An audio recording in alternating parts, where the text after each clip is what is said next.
Hello everyone, I'm FMZ. Now, after the success of the Tottenham team guide, Adam Gainford on YouTube asked, I'd say, do a team guide on Everton, but we're utter crap. When AI has us, they always finish around the bottom half. If you take control, you can push them to the top six easy.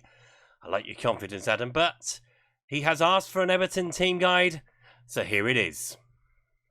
First thing to look at is their history. They were founded in 1878, still playing at Goodison Park, but they are looking to move to a new stadium in the not too distant future. Most recently, they won the FA Cup in 1995. Paul Rideout and all that, beating Manchester United in that year. They beat Tottenham in the semi-final, which I was very upset about. Never mind.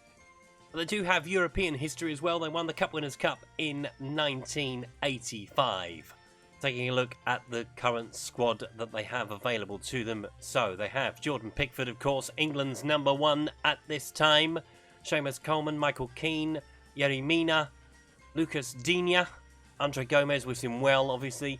Gylfi Sigurdsson, former Tottenham player. Alex Iwobi. Anthony Evans is in their best 11. We'll have a look at him shortly. Richarlison, of course, and Moses Kane up front.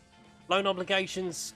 Djibril Sidibe is in on loan from Monaco. They have loads of players out on loan. Luke Garbett, Sandro, Yannick Bolasie, Mo Besic, Matthew Pennington, Jonjo Kenny.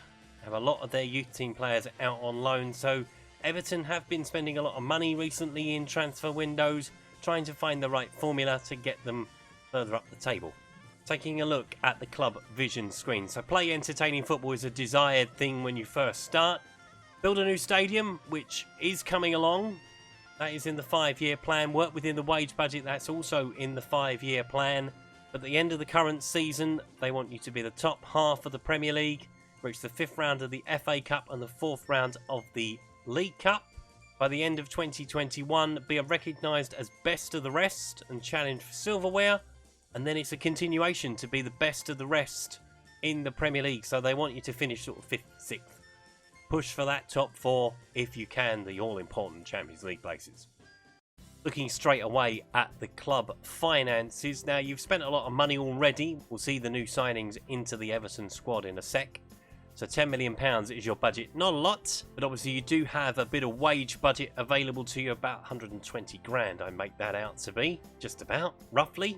My maths is never the greatest. So you have got something to work with off the bat. You're predominantly going to have to work with what you have. So let's take a look at the incomings this summer. That was a bit of a changing of the guard this summer at Everton. Phil Jagielka went out. So did Ashley Williams. So did Kevin Morales. James McCarthy.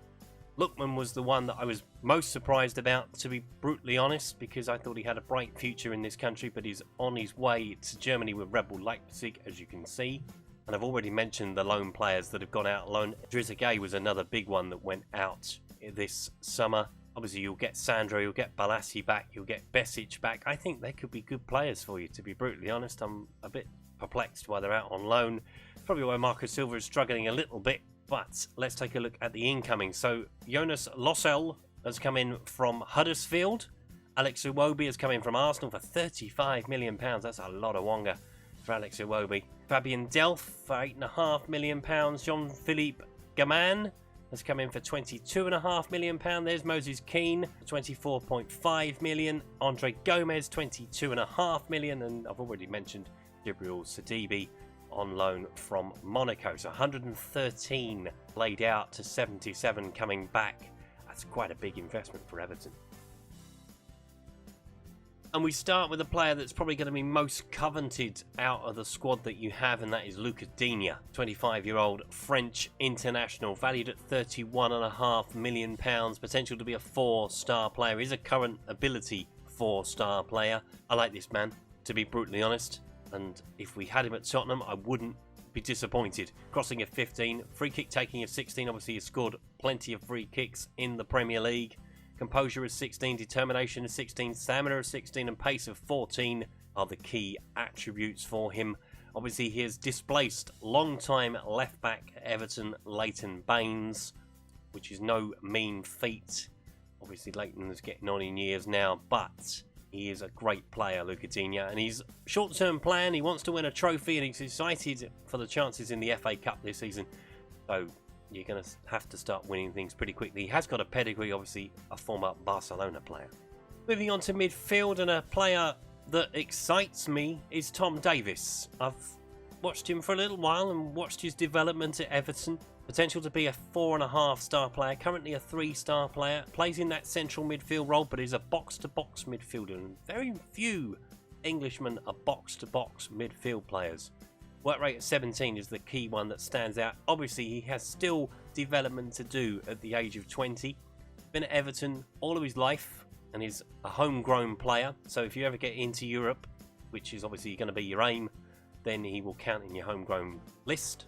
He too wants to win a trophy, so again, trophies are going to be a key thing for you to win early doors. Taking a look at one of the big summer signings and probably the biggest gamble I've seen Everton take in recent years, and that is Alex Iwobi. Now, as a Spurs fan, obviously Alex Iwobi, boo, we don't like Alex Iwobi, but the kid has potential. He does. He's potential to be a 4-star player, currently a 3.5-star player. I like him. I shouldn't do, but on his day, Alex Iwobi is unplayable. Let's be fair with that. Pace of 15, stamina of 15, acceleration of 15. The physical attributes are amazing. And it's a puzzle, is Alex Iwobi, because you can't understand why he doesn't score enough goals. I mean, he scored 11 goals in 100 appearances for Arsenal. As a winger, that is dreadful. And considering he's on 100 grand a week, you're going to have to try and get the best out of him to get the best out of your team. So taking a look at the squad as a whole, as I said earlier, pretty balanced in my opinion.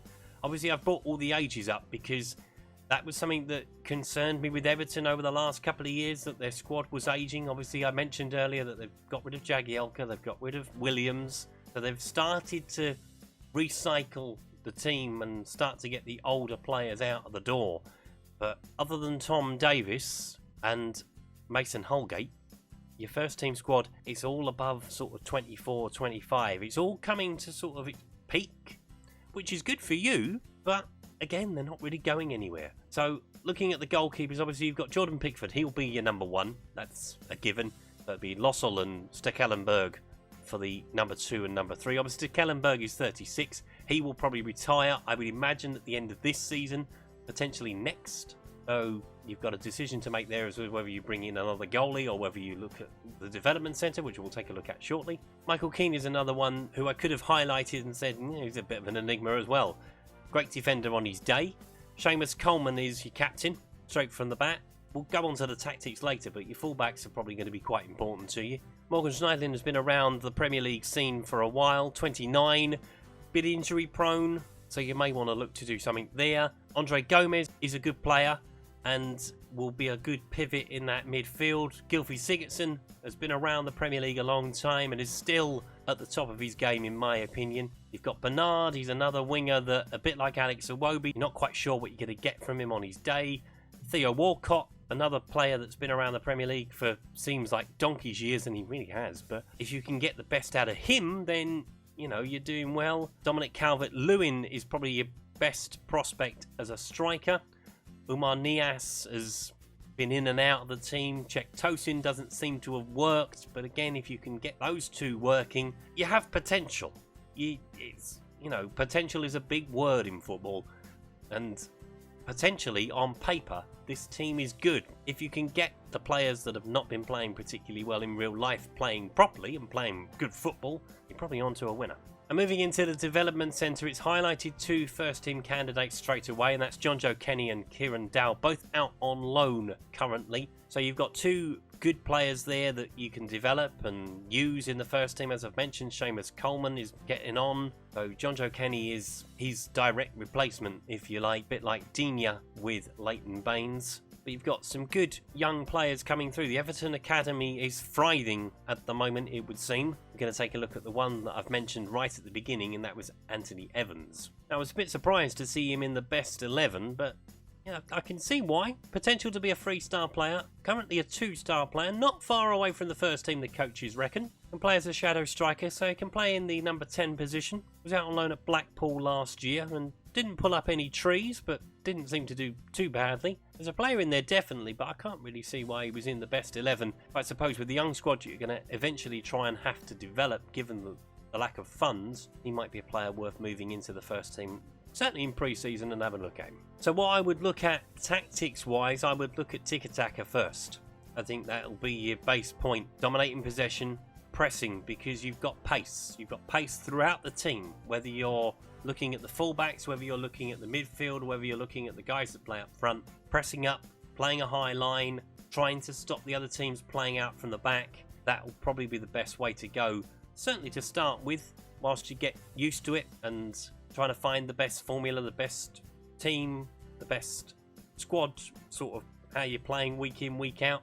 I would certainly start here. Now, it always comes up with suggestions for formation. So 4-1-4-1, 4-2-3-1, 5-2-2-1. We're going to try 4-2-3-1, the formation that I play predominantly myself. So if you stick with 4-2-3-1, this is what it will come up with to begin with. This is the unrestricted squad selection. They've got the back four, Sidibe, Holgate, Keane and Digne. Davis and Gomez in the middle. I would probably put Davis as a box-to-box midfield player if I were you. Theo Walcott, I would probably put him as a winger. Gylfi Sigurdsson, I'd probably put as an attacking midfield player. And Cech Tosin as a target man. So there you go. That is my team guide for Everton FC. If you've enjoyed today's video, please leave a like. If you haven't subscribed to the channel but would like to do so, please click the subscribe button down the corner. Don't forget, I am now part of the FM Creators community and the Passion for FM team. The links to the Discord servers are in the description if you'd like to take a look at that. Also, leave me a comment if you want me to have a look at a team for you. We've taken a look at Tottenham so far. We've now taken a look at Everton. I would love some ideas for clubs that you want me to take a look at. Hopefully, that information has been helpful and you can crack the Everton code. I was FMZ. That was a team guide. I'll see you next time. Thanks for watching. Goodbye.